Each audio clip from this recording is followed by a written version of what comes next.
Assalamualaikum warahmatullahi wabarakatuh. Om Swastiastu, salam namo buddhaya, salam kebajikan, salam sejahtera untuk kita semua, dan salam harmoni. Perkenalkan, kami dari kelompok 1. Di sini kami akan mempresentasikan materi mengenai latar belakang, tujuan, dan prinsip-prinsip dari pendidikan inklusif. Dan saya sendiri, Datul Ahdia, selaku moderator yang akan memandu berjalannya presentasi pada kesempatan kali ini. Dan ada pun anggota dari kelompok 1, yaitu yang pertama, Milady Panjaitan, yang kedua, Arfan Maulana Ahmad, dan yang ketiga, Andre Alfredo Guntom, dan yang terakhir, Yoel Anugerah Siagian. Baik, adapun pembahasan materi pertama meliputi latar belakang pendidikan inklusif, kemudian tujuan pendidikan inklusif, dan yang terakhir, prinsip-prinsip dari pendidikan inklusif. Dan untuk pembahasan materi akan disampaikan oleh rekan-rekan saya. Baiklah, yang pertama kita akan membahas latar belakang pendidikan inklusif, yang dimana pendidikan inklusif merupakan kebijakan untuk memastikan semua anak, termasuk mereka yang berkebutuhan khusus, mendapatkan pendidikan yang layak dan berkualitas dalam lingkungan yang sama. Hal ini mengatasi semua masalah ketidakmerataan pendidikan, terutama bagi anak berkebutuhan khusus yang seringkali terhambat oleh lokasi yang jauh dari sekolah dan kurangnya fasilitas yang memadai. Nah, pendidikan inklusif bisa dikatakan sangat penting karena pendidikan inklusif menegaskan bahwa setiap anak memiliki hak yang sama untuk mendapatkan pendidikan yang berkualitas. Dalam kerangka ini, sekolah dan pendidik dituntut untuk mengembangkan strategi dan metode yang memungkinkan semua siswa dapat belajar secara maksimal. Ini termasuk penyesuaian kurikulum, penggunaan teknologi bantu, serta pelatihan guru dalam menangani kebutuhan khusus. Taramansa pada tahun 2007 mengatakan bahwa sekolah inklusif berusaha menyatukan anak berkebutuhan khusus dan anak reguler dalam satu lingkungan pendidikan. Hal ini dilakukan untuk mengatasi gangguan akses pendidikan yang ada, mengingat banyak anak berkebutuhan khusus tidak dapat mengakses pendidikan karena lokasi SLB yang terbatas dan masalah ekonomi. Pendidikan inklusi juga mencakup upaya untuk menjangkau semua kondisi psikologis dan fisik anak. Di luar apa yang dikatakan Tarmansyah, pendidikan inklusif lahir dari kebutuhan untuk memperbaiki sistem pendidikan yang cenderung eksklusif, di mana anak-anak berkebutuhan khusus seringkali tidak mendapat akses yang memadai karena berbagai faktor seperti keterbatasan jumlah sekolah luar biasa atau SLB dan hambatan ekonomi. Model pendidikan tradisional ini secara tidak langsung menciptakan kesenjangan akses yang signifikan antara anak-anak berkebutuhan khusus dan anak-anak reguler. Dalam konteks ini, sekolah inklusif menjadi solusi yang ditawarkan untuk menyatukan kedua kelompok ini dalam satu lingkungan pendidikan. Pendekatan ini tidak hanya bertujuan untuk mengatasi hambatan akses fisik, tapi juga untuk memenuhi kebutuhan psikologis dan fisik setiap anak, sehingga semua siswa memiliki kesempatan yang sama untuk berkembang. Baik, selanjutnya adalah tujuan dari pendidikan inklusif. Nah,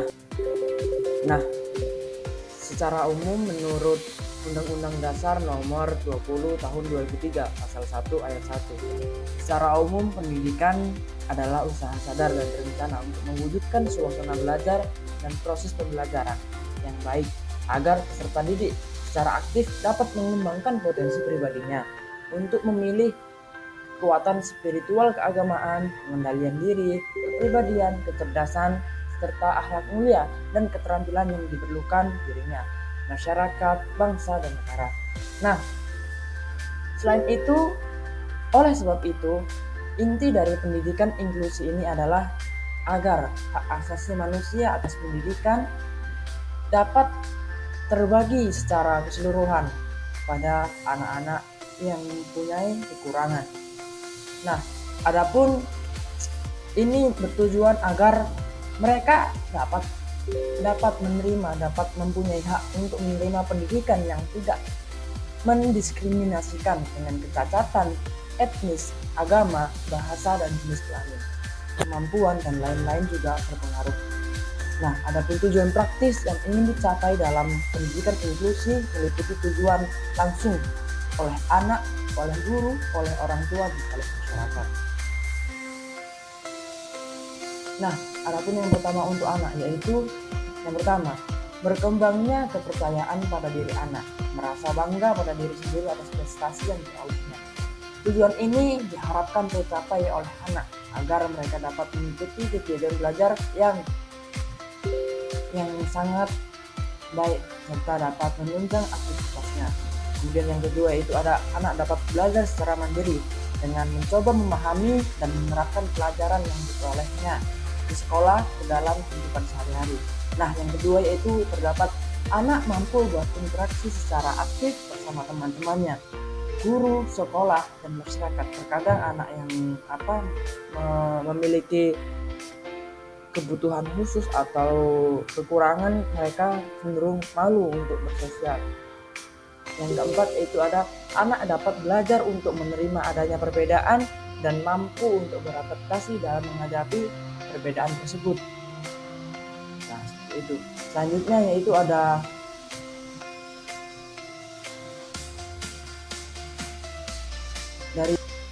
dari oleh guru. Pertama, di sini guru akan memperoleh kesempatan belajar dari cara mengajar dengan setting inklusif. Itu mereka diharapkan agar bisa berpikir bagaimana caranya anak-anak yang berkebutuhan ini mereka dapat belajar dengan maksimal. Kemudian selanjutnya yaitu terampil dalam melakukan pembelajaran kepada peserta didik yang berlatar belakang beragam. Ini merupakan salah satu tantangan yang harus dihadapi oleh para guru yang mengajar kelas inklusi karena adanya banyak keberagaman dari kekurangan atau kelebihan dari anak-anak tersebut. Nah, selanjutnya yang ketiga yaitu diharapkan guru mampu untuk mengatasi berbagai tantangan dalam menghadapi semua tantangan yang ada.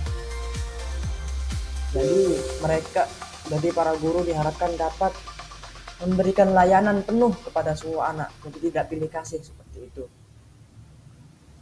Selanjutnya ada 4, bersikap positif terhadap orang tua, masyarakat, dan anak dalam situasi yang beragam. Terkadang guru diambilkan oleh sifat-sifat yang membingungkan mereka dalam mengambil suatu keputusan karena apalagi mereka mengajar di kelas yang berbeda, yaitu maksudnya anak-anaknya di sini itu ada yang mempunyai kelebihan, ada yang mempunyai kekurangan seperti itu. Nah, yang kelima diharapkan yaitu tujuannya guru mempunyai peluang untuk menggali dan mengembangkan serta mengaplikasikan berbagai gagasan baru melalui komunikasi dengan anak peserta didik, dengan sekolah dan masyarakat. Selanjutnya yaitu tujuan praktis oleh orang tua. Para orang tua dapat belajar lebih banyak tentang bagaimana cara mendidik dan membimbing anaknya lebih baik, baik itu di rumah dan menggunakan teknik yang digunakan guru di sekolah. Kemudian yang kedua yaitu mereka secara pribadi terlibat dan akan merasakan keberadaannya itu lebih penting dalam membantu anak untuk belajar. Jadi mereka juga punya peran penting dalam pembelajaran ini. Kemudian yang ketiga yaitu orang tua akan merasa dihargai, merasa dirinya sebagai mitra sejajar dalam memberikan kesempatan belajar yang berkualitas kepada anaknya karena dia merasa anaknya mampu. Kemudian yang keempat yaitu orang tua mengetahui bahwa anaknya dan semua anak yang di sekolah itu adalah mereka mendapat pendidikan yang berkualitas sesuai dengan kemampuan masing-masing individu anak. Jadi para orang tua percaya bahwa dan tahu bahwa anak-anaknya, semua anak-anak di sekolah memperoleh kualitas ilmu yang sama sesuai dengan masing-masing individu anak. Nah, selanjutnya yaitu ada D, masyarakat, yang diharapkan dari tujuan praktis oleh masyarakat. Yang pertama itu masyarakat akan merasakan suatu kebanggaan karena lebih banyak anak mengikuti pendidikan di sekolah yang ada di lingkungannya. Nah, ini juga dapat menjadi suatu tantangan karena tidak semua masyarakatnya itu setuju seperti itu kan. Kemudian yang kedua itu semua anak yang ada di masyarakat akan terangkat dan menjadi sumber daya yang baik dan potensial, karena mereka akan lebih penting dalam bahwa masyarakat akan lebih terlibat di sekolah dalam rangka menciptakan hubungan yang lebih baik antara sekolah dan masyarakat. Nah, diharapkan dengan adanya tujuan-tujuan praktis ini ada sebuah gagasan bahwa pembelajaran inklusi ini penting untuk dilakukan seperti itu. Selanjutnya akan disampaikan oleh Mas. Terima kasih. Nah, selanjutnya kita akan membahas mengenai prinsip-prinsip pendidikan inklusi. Nah, kunci utama yang menjadi prinsip pelaksanaan pendidikan inklusif adalah bahwa semua peserta didik tanpa terkecuali dapat belajar dan perbedaan menjadi kekuatan dalam mengembangkan potensinya. Nah, dalam artian bahwa setiap peserta didik tidak melihat latar belakang mereka dapat diterima dan dapat belajar. Nah, perbedaan setiap peserta didik, karakteristik yang berbeda, itu menjadi sebuah pembelajaran dan yang menjadi kekuatan dalam mengembangkan potensi mereka. Nah, tidak kalah penting juga kehadiran peserta didik berkebutuhan khusus yang dapat kita terima dan sehingga mereka dapat berpartisipasi dan diterima di lingkungan satuan pendidik. Ada beberapa prinsip yang digunakan dalam pelaksanaan pendidikan inklusif, yaitu penerapan kurikulum yang menggunakan prinsip fleksibilitas. Nah, prinsip fleksibilitas ini dapat diadaptasi sesuai dengan kondisi, karakteristik, dan kebutuhan peserta didik. Apa saja kebutuhan dia, dan melihat juga karakteristik setiap peserta didik. Nah, yang kedua yaitu prinsip adaptasi. Nah, satuan pendidik harus melihat dan memperhatikan 3 dimensi dalam melakukan proses penyesuaian atau adaptasi. Yang pertama itu adaptasi kurikulum, yang kedua itu adaptasi instruksional, dan yang ketiga adaptasi lingkungan belajar. Nah, yang pertama adaptasi kurikulum ini terkait dengan penyesuaian isi, materi, dan kompetensi yang dipelajari peserta didik. Nah, sehingga pada adaptasi kurikulum ini, guru dapat melakukan penambahan keterampilan untuk mengganti agar dapat menguasai kompetensi yang diharapkan atau mengganti dengan kompetensi lain yang setara. Nah, bukan hanya itu, dalam proses adaptasi kurikulum, satuan pendidikan harus fleksibel dan inovatif. Nah, dan juga memastikan perkembangan kebijakan sekolah inklusif, membuat dan menyesuaikan kurikulum, membuat perencanaan, dan menetapkan tujuan pengajaran, dan juga memastikan kemudahan lingkungan fisik dan mengembangkan lingkungan satuan pendidikan yang mendukung, dan mengembangkan juga kerjasama dengan bekerja sama dalam tim. Nah, bukan hanya adaptasi kurikulum, adaptasi pembelajaran terkait cara, metode, dan strategi juga dapat digunakan guru agar peserta didik menguasai materi atau kompetensi yang ditargetkan. Dan bukan kalah penting lagi dengan adaptasi lingkungan. Nah, adaptasi lingkungan belajar ini berkaitan dengan pengaturan suasana pembelajaran. Nah, entah itu di mana, kapan, dan bersama siapa pembelajaran dilakukan, termasuk ketersediaan alat bantu dan sumber belajar yang sesuai dengan kebutuhan peserta didik. Nah, adapun penerapan adaptasi kurikulum dan instruksional dapat dilakukan dengan model, yaitu model pertama yaitu eskalasi atau akselerasi. Nah, model ini merupakan program percepatan dan perluasan dalam hal waktu dan pengusahaan materi. Model ini terutama diterapkan bagi peserta didik yang memiliki potensi kecerdasan dan bakat istimewa serta memiliki kecepatan belajar yang luar biasa. Nah, model kedua yaitu duplikasi. Model ini merupakan model kurikulum yang digunakan untuk PDBK sama dengan kurikulum yang digunakan peserta didik pada umumnya yang non-PDBK. Nah, mungkin hambatan yang dialami tidak terlalu berat sehingga masih dapat mengikuti kurikulum yang berlaku di satuan pendidikan tersebut. Nah, model ketiga yaitu simplikasi atau modifikasi. Nah, kurikulum umum dimodifikasi, disederhanakan tanpa harus menghilangkan substansinya. Nah, disesuaikan dengan kebutuhan dan kemampuan PDBK. Modifikasi dan penyederhanaan kurikulum dapat dilakukan dalam salah satu atau lebih dari hal-hal berikut. Misalnya, dimodifikasinya tujuan, isi, metode, dan cara penilaiannya. Yang keempat ada model substitusi. Beberapa bagian dari kurikulum umum diganti dengan sesuatu yang kurang lebih setara. Contoh kegiatan menggambar tidak perlu diberikan bagi anak dengan hambatan penglihatan.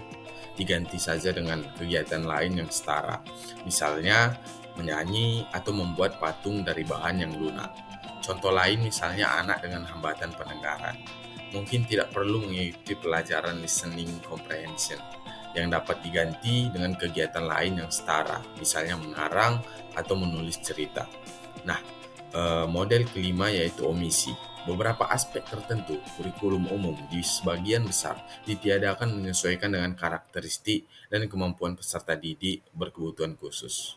Mereka dapat dibuatkan kurikulum khusus yang bersifat individual berdasarkan hasil identifikasi dan asesmen. Kesimpulan dari materi hari ini adalah inklusif dalam pendidikan adalah sebuah filosofi yang mengakui bahwa semua anak tanpa terkecuali berhak mendapatkan kesempatan yang sama dalam belajar di lingkungan yang sama. Praktik pendidikan inklusif telah menjadi agenda global dan diwujudkan dalam kebijakan yang memastikan semua anak menerima pendidikan berkualitas sesuai dengan kebutuhan dan kemampuannya. Keberhasilan inklusif termasuk pada penyesuaian lingkungan belajar, kurikulum, dan model pembelajaran untuk mengakomodasi berbagai kebutuhan peserta didik, termasuk mereka yang berkebutuhan khusus. Dan terakhir, tujuan pendidikan inklusif mencakup pengembangan diri anak, peningkatan kompetensi guru, keterlibatan orang tua, dan kontribusi positif dari masyarakat. Terima kasih atas perhatian dan partisipasi rekan-rekan sekalian dalam presentasi ini. Kami telah membahas mengenai latar belakang, tujuan, dan prinsip-prinsip pendidikan inklusif yang diharapkan bisa memberikan wawasan baru bagi kita semua.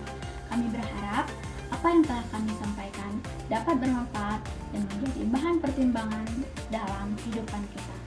Mari kita terus berdiskusi dan berkolaborasi untuk menciptakan tujuan bersama.